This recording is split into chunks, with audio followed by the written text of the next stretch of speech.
This is a budget that is high on oil prices and low on support for families and businesses. Only the UCP could have soaring commodity prices and still find new ways to disappoint the hardworking people of this province. Sky-high oil and no stability in our hospitals or healthcare system. Sky-high oil and almost 1,000 fewer teachers in our schools than from when we were last in office. Sky-high oil prices and no real plan for jobs or economic diversification.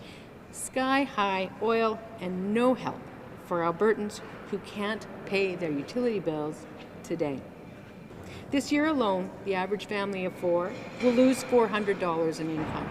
Seniors will lose $250, and Albertans on age, the most vulnerable among us, will lose $1,000. This is shameful considering the surplus that we are seeing today.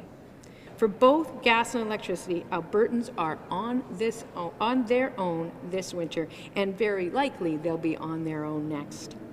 The UCP's alleged gas rate bait only applies next winter, and even then, it only kicks in at $6.50 a gigajoule, a rate that their own budget says we will never reach. Moreover, ask where the money for that program is found in the budget, and they will tell you there's no line item for it because they don't expect to ever have to use it.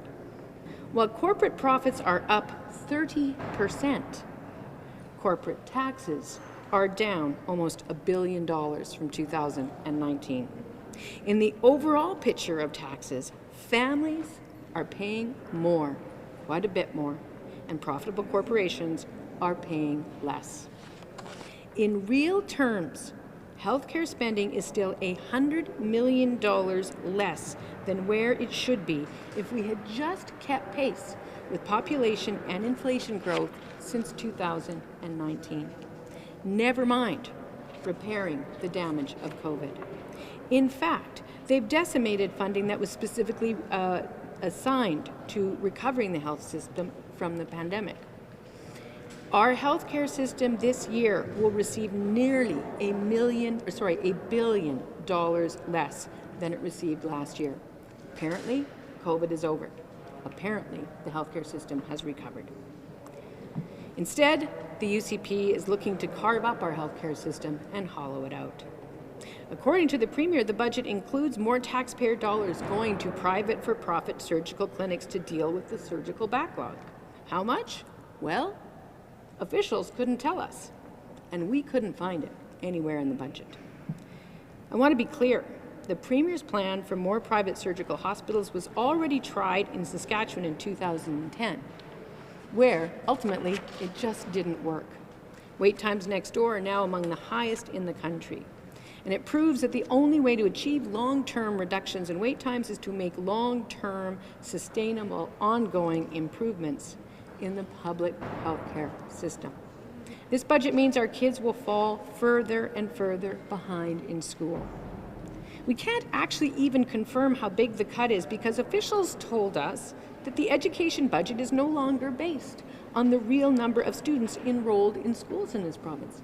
They told us they had no idea what that number was. It's now apparently based on keeping costs flat, even as we suspect more children will be coming into the classroom. We don't know because they can't tell us, but we expect they will be. So, bottom line is this. Families under pressure will not find relief in this budget. Instead, they will continue to see their bills pile up every month. Albertans deserved a budget that ensured they could get a family doctor, an ambulance, and a hospital bed when they need it. They deserved a budget that made real investments in the future of their children. They deserved a budget squarely focused on creating a diversified economy so families could get ahead even as the world is changing. And Albertans deserved a budget that helped their budget.